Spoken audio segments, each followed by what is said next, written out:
Hi folks, John here. I posted a video not too long ago of my acoustic duo performing through my Bose Pro 32 Sub 1 and T4S mixer. A lot of you had questions about our sound, so I thought what I would do is put together a quick tutorial to help get you started. Now these are my settings. They may change based on your instrument and what type of mic you're using, but it should give you a good baseline. So please listen along, like and subscribe to my channel, and if you have any questions, feel free to leave them in the comments section. Thanks for watching, and we'll talk to you again soon.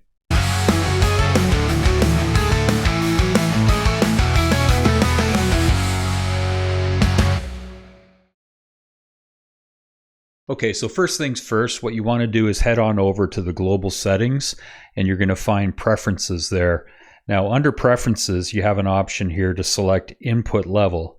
The manual says that you can go ahead and use the trim and just dial it up until you get a bit of a flickering yellow light and then dial it back a little bit. I personally like to go into the channel itself under input level, select that, and then you'll see I have a microphone here and I'm going to dial in my settings. Now I like to be pretty close to my mic, but that gives you a bit of an idea there. I'm going to leave it about there for now, and then we'll head on over to the next setting. The next thing I like to do is if you move to the pan aux, for each of the channels here you'll see channel 1, channel 2, channel 3, and channel 4. I pan all of my channels hard right because I'm coming out of the right side of the output on the T4S to my single Pro 32. Now if you're using two speaker systems and you're coming out of both right and left, you're going to want to have that setting panned to the middle, but in my case, because I'm only coming out of the right side, I pan everything hard right. From a tone match setting, on my actual channel for my mic, I'm using a Shure SM58 microphone, and I've tried a bunch of different settings, but I do find that the Shure SM58 preset is the best from an EQ perspective on that mic. Now, if you're using a different mic, you can go through the different tone match settings and select the mic that's best for you, but I find I have great results with the Shure SM58 preset. ZEQ, I don't mess around with this very much. I pretty much leave it flat. I might dial back a little bit of the mids, and sometimes I raise the high. You'll see here 0.5 dB. Just to put a bit of clarity on my microphone depending on the room that I'm playing in. For the most part, I leave it relatively flat. And the same thing with the Para EQ. I do use this to dial in if we have some feedback issues, and I can post another video on how you can deal with feedback issues by using the parametric EQ. It's very handy. I pretty much leave that flat as well. Moving over to the compressors and gate, I leave the compressor off and the noise gate off for my microphone. I find that when I introduce compression, it tends to cause a bit of feedback because the mic's going to want to kind of draw those lows out. I just find that it works better for me if I bypass that. Same thing with modulator. There's no need for modulation on the vocal mic. Now with delay, I like to add a little bit of delay just to put a bit of color into the actual vocal itself, but I keep it very much out of the mix.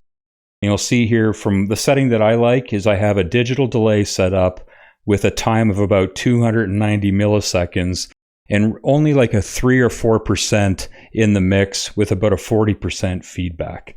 Now I find that that works really well for my microphone, and I will adjust it slightly depending on the size of the room, etc. Now I'm going to skip right over to the reverb type. I like to use the type medium. I use the time of 50% and a balance of 100%. That's the global setting for reverb. Now if you switch over to the reverb on the channel, I use very little reverb in the actual mix itself. I just want a little bit of color. So I put about a 5% amount of reverb in the mix, and I have it set to 50% bright. That tends to work really well for me. I don't mess with that really at all, regardless of where we're playing. So that's pretty much it on the microphone side. What we'll do now is we'll jump into the guitar. I also wanted to talk a little bit about the gain staging. So at the beginning of the video, I showed you how to set up your input gain. That allows me to run the channel volume at around 11 or 12 o'clock And I do that with pretty much all of the channels. In my case, it's an acoustic duo, so we have 2 guitars, 2 vocals, and I do run backing tracks, and then I use the master volume control, and I usually end up running that, depending on the size of the venue, at around, say, 11 o'clock. So let's move over to the guitar. So here we go with my guitar settings. I'm using a Taylor 410 acoustic guitar with a sound hole dampener. So make sure if you're performing with an acoustic guitar, you go out and you make an investment in one of those rubber sound hole dampeners. It'll make all the world of difference when it comes to mixing. If you don't use it, you're going to probably end up having some issues with low end feedback, and that'll help you to get away from that. Anyways, I spent quite a bit of time dialing in my sound on my guitar.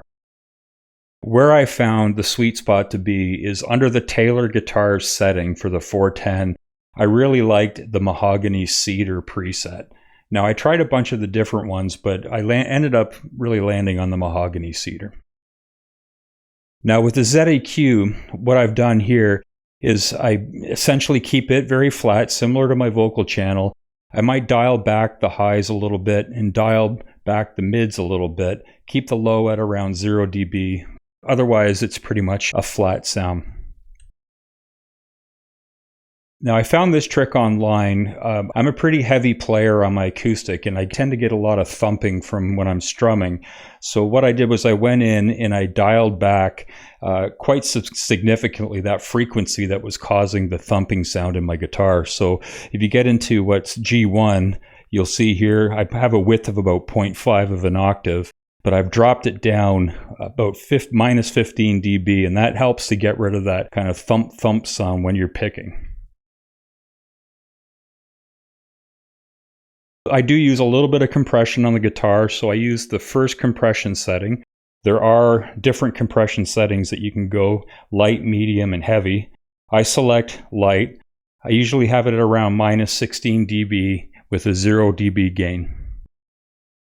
Again, no modulation, no delay on the guitar.